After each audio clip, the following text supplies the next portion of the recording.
Yo, what's up? My name is Blessing and this is OK Beast, and this is PlayStation VR, a platform which most PlayStation owners don't actually have. However, those that do are treated to a plethora of unique experiences. During the week of May 27th, 2019, quite a few new games were released for PSVR, and I want to quickly touch on two that kind of blew me away. Why won't you ever rotate your chair, Samantha? All I ever asked of you is that you rotate your chair.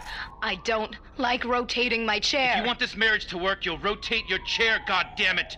Just use the right thumbstick and rotate your chair, Samantha. I know how to rotate, Reginald. I'm not an idiot. Trover Saves the Universe is a game from Justin Roiland, the voice in one of the minds behind Rick and Morty. What Trover is not Rick and Morty, it's actually an action platformer that is surprisingly mechanically deep, given that Squanch Games, the developer of the game, previously developed Accounting, a game with a similar sense of humor. Accounting was more focused on the writing and interactive moments, but Trover Saves the Universe is a full-on action platformer with upgrades, platforming levels, a health bar, puzzles, and more. It also feels surprisingly good to play. Think like the most recent Ratchet & Clank game or Astrobot Rescue Mission, but with a lightsaber. And you're a Chairopian, a race of people who are always sitting in chairs. The humor is very stupid, but in a good way. I got a real issue right now. Hey, yeah, what's the problem? I got these little ankle biters over here that are trying to kill me. It's giving me anxiety. Okay, what do you want us to do? I want you to kill them. What the fuck are you doing? Those were my pets. What are you out of your fucking mind? You just told us to kill them. What are you talking about? I told you to kill the ones in the courtyard. The wild feral ones. The ones you just killed were my domesticated pets. Even though the action elements of Trover are in full effect here, the hilarious and often ridiculous improvisational writing and humor that you would expect from Justin Roiland and Squanch Games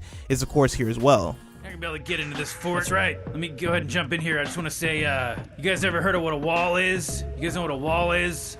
Yeah, do you guys know what a wall is? Hey, listen, I got this. All right, go ahead. Do you guys know what a wall is? No, why don't you tell us? It's a giant fucking wall. Trover Saves the Universe is the most that I think I've ever laughed out loud while playing a video game.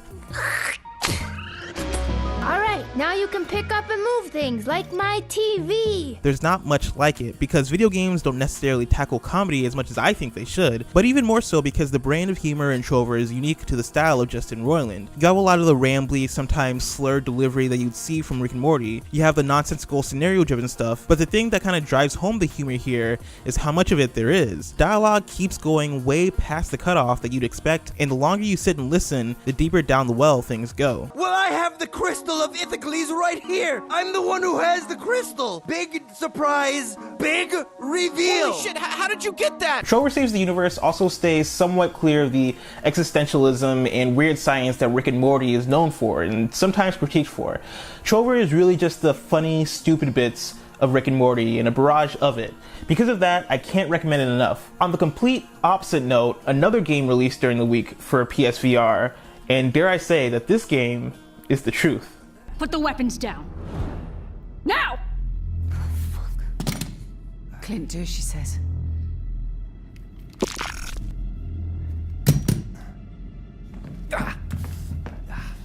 Don't move. Listen, love. You don't know who the fuck you're dealing with. Just put the gun. Blood and Truth is an action film in the form of a video game. You play as an army man who's arriving back home after his dad passes away. You're a part of a rich British crime family, and once you arrive back home, a rival family starts trouble and attempts to use your father's death as an opportunity to capitalize. Blood and Truth commits to being British in the best ways possible. The game offers a bombastic soundtrack highlighted by British grime rap. And the dialogue between characters is filled with London slang, words like mate and I'm a businessman, and like all good businessmen, I like to seek out new opportunities. For fuck's sake. The dialogue really made me feel British. The characters are great, well acted, and surprisingly well fleshed out, as your brother, mother, and sister all play crucial roles in the story. It's very Fast and Furious-like in how it treats its characters. The main villain not only feels like a threat, but like a badass with how he speaks and delivers his lines. Yeah, can we hurry this up, Tone? I've got a date tonight. You open your fucking mouth again, and I'm gonna put a bullet through her face.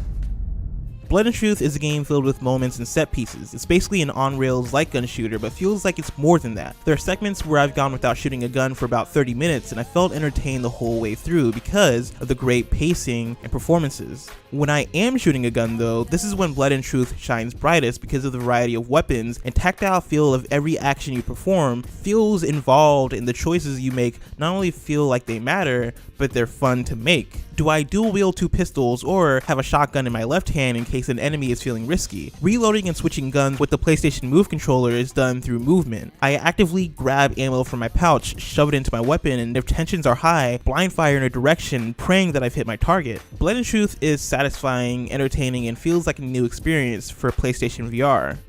Ryan, I've got guards blocking my exit. I need a distraction. What have we got here? Roger that.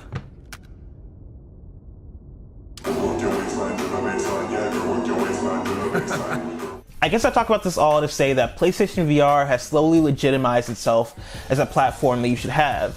Beat Saber and Astrobot were both Game of the Year contenders for me last year, and the experiences that I've had in this thing are now getting to the point of being memorable and special in the grand scope of games that I've played, even outside of VR.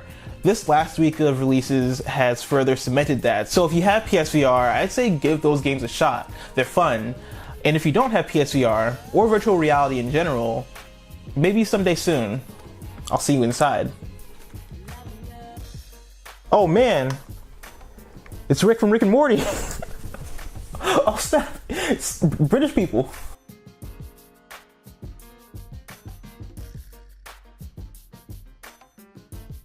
Thank you so much for watching this video. Hit me up in the comments and let me know if there are VR games that you're a fan of. Beat Saber reigns supreme as my favorite, but Astrobot is up there too, along with the games I've talked about in this video. Once again, I'm Blessing. You can follow me on Twitter at Blessing Jr. You can follow OKBeast on Twitter at OKBeastNow. Subscribe to keep up with what we do here, and leave a like if you enjoyed the video. I'll see you guys later. Make sure to check out okbeast.com for articles and podcasts.